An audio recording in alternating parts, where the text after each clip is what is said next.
Hello students, hope all of you are doing good and healthy. First of all, I would like to congratulate all of you who have decided to appear for exams in the September attempt, especially the ones who would be appearing for papers CM1, CM2, CS1 and CS2. As we all know, there was a lot of uncertainty regarding how exams would be conducted online, how students would do the mathematical typing, whether the exams would be completed online or not, issues related to plagiarism, collusion, etc. Yet you have decided to appear for the exams this session and not waste one term is pretty commanding, pretty appreciate, something which we should all appreciate. So congratulations for that.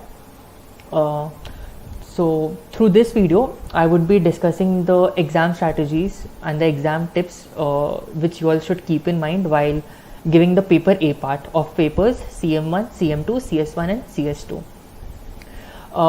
Before discussing what or how we should go ahead while attempting the questions during the examination, I would talk about the system requirements and other technicalities which you should keep in mind. So around 14 to 15 days before the examinations, the exams which you have booked for, you shall receive an email from IFOA for creating an account on the online platform as well as for checking your system. So the ones who would be appearing for CS1, CS2 and CM1 must have already received the email by now. The ones who are appearing for CM2, they shall also receive 14 to 15 days before the examination. So the first thing which you should do is create an account there, go and check whether you are able to upload and download documents from your laptop or not. That is the first thing you should do. Secondly, ensure that your laptop is in a good working condition and the chances of breaking down during examination is very low. Obviously, we wouldn't know beforehand whether the laptop would break down or not. My point is if a laptop is very old or if it's running on a processor which is on a slower side, or if there are a lot of files stored in your computer which has made your computer slow, so ensure that you format your laptop and it's in a working condition during the examination. There is no issue with regard to battery or anything, and even if there is any, so you have made proper arrangements to tackle these problems. I would also suggest you all to have the facility of a backup laptop. Many of you might have a laptop used by your family members at home, which you can use in case there is any technical issues with your laptop.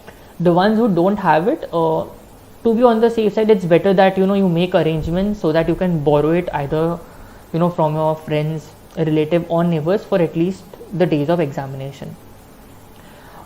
If you have a printer, that would also be very helpful.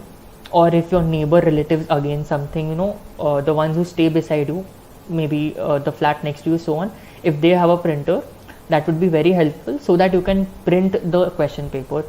It is a lot more easier to flip the pages and read the questions than scrolling up and down and seeing the questions online. It consumes a lot of time. We all have been used to giving exams in offline format, so that is something which will also be handy.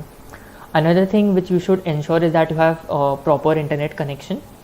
If you have Wi-Fi pretty good, you can also use a mobile hotspot in case the Wi-Fi is not working.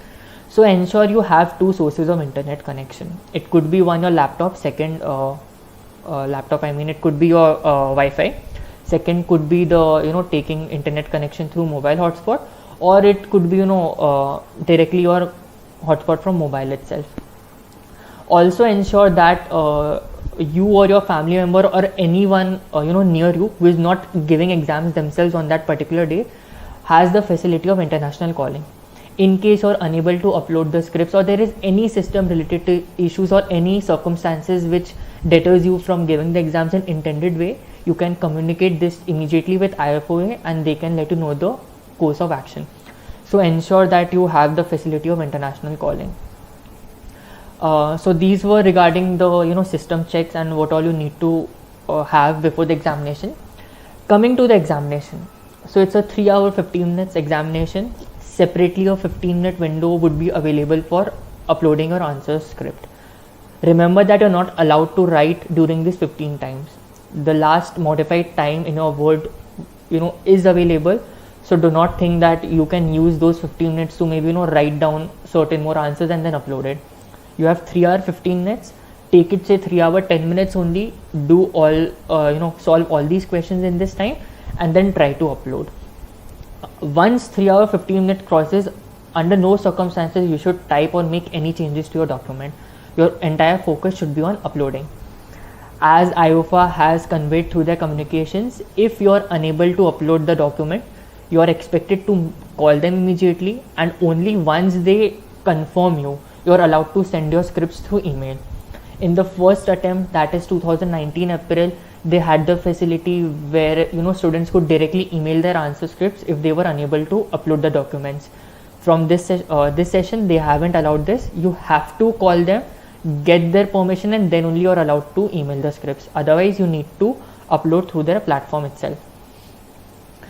So now coming to the strategies, how you should go about. It's very general. I'm not gonna be paper specific. This is for paper A, part for all the 4 papers: CM1, CM2, CS1 and CS2. I would suggest you all to spend some time, 5 minutes, 10 minutes, 15 minutes on reading the questions. Spend some time there. How many questions are there? How many questions you have already seen while practicing for the paper. So give some time, read the questions. So that is first thing. Spend some time on reading the questions. This would give you an idea regarding how difficult the paper is gonna be, or how much time it might take for typing and so on. Second thing which you should do is attempt those questions first which you know how to solve them. You have an idea, you have solved those type of questions, and which can be typed quickly. When it was a pen and paper exam, our entire focus was on if this question can be solved, I know how to solve this, let's just go and solve it. Right now you also need to keep in mind the amount of time it takes to type these. There might be few questions which might be very easy, something which I've already done. It might even carry say 8, 10, 15 marks. But if it is taking substantial amount of time to type, then you should really think whether you should be attempting this question first or not. You would be getting 1 hour 95 minutes for the examination for a 100 marks paper. So roughly you would have 2 minutes for each 1 mark of question to devote to. So you should be very careful regarding the questions you select to appear. The ones who have attended the seminar recently held by IFOA, there was a poll wherein they asked the students how they generally attempt the questions, whether they attempt it serially, whether they attempt the easier questions first, or the shorter questions, or the longer questions, or they start from the back, so on. I would personally suggest you to, once you have done going through the questions, attempt those which are easier and which can be typed in a time-based manner. Time management has never been more important. In a pen paper examination, time management was not that big a issue, but with mathematical typing coming, or should I say typing it on Word, and we are not really used to working on Word that frequently, it will take us more time to solve than normal. So please make sure that you select the questions very well, and attempt those which you can be solved. Another thing which you should keep in mind is do not get sentimental during the exam. So while I was preparing for my engineering entrance exam in class 11 and 12, my teachers who were preparing me for them used to say this, bhavuk mat hona exam mein. So what I mean by that is, you might have prepared for a topic very well and you might feel very confident about it. This does not mean that you necessarily have to attempt the questions from that topic in the exam. Generally questions might be easier from that topic, but it couldn't be. You have to base your judgment solely on the questions on the day of the exam. Do not have this pre-mindset कि ये topic से आ रहा है, इसको तो अपने करेंगे ही. Do not keep this, because it might be that the topic of you feel confident about, the question from that topic comes out to be very difficult and you spend a lot of time. So do not get sentimental with that. It's okay, you might have prepared very well for a topic, but you still cannot attempt it in the examination. It is fine, make peace with it. Remember, for most of you, your first priority is to secure that you clear the examination. So for that you need to at least attempt, I would say 75 to 80 questions properly, so that you score 60 plus and you have a high probability of clearing the examinations. Secondly, just because you feel a particular topic is difficult while your preparation, or you have skipped it, or you are just not confident as compared to other topics. To give examples, students studying CS1 face issues with estimation when it comes to truncated data and censored data, or with respect to GLM. Students preparing for CS2 face issues with Markov jump questions, even Markov chain questions, so on. The ones preparing for CM1 will realize that they really face a lot of difficulties while attempting the questions of joint life, as well as competing risks. Project appraisal also takes a lot of time. And for CM2, 5-step method is there, Black-Scholes formula, especially if the questions are not really direct, or term structure of interest rates. So for all these topics, which we have a general notion ki, these are difficult topics, we cannot attempt questions, so on, doesn't mean you won't attempt the questions in the paper first. If questions are asked from this topic, judge a question. Doesn't matter from which topic it comes. If it comes from a topic which you feel you're not prepared well for, but if it's a question you read and you realize that you know it, then solve it. I mean, it shouldn't be there ki, this question is from joint life, so I wouldn't be solving it, I'm not good at it. What if it's a direct question? What if you know how to solve it? You can see in your notes which you have prepared or in material a similar question being solved. So attempt these questions first. This point and the last point is basically suggesting that do not go with a mindset that I am going to definitely attempt a question from this topic and definitely going to leave this question from a topic.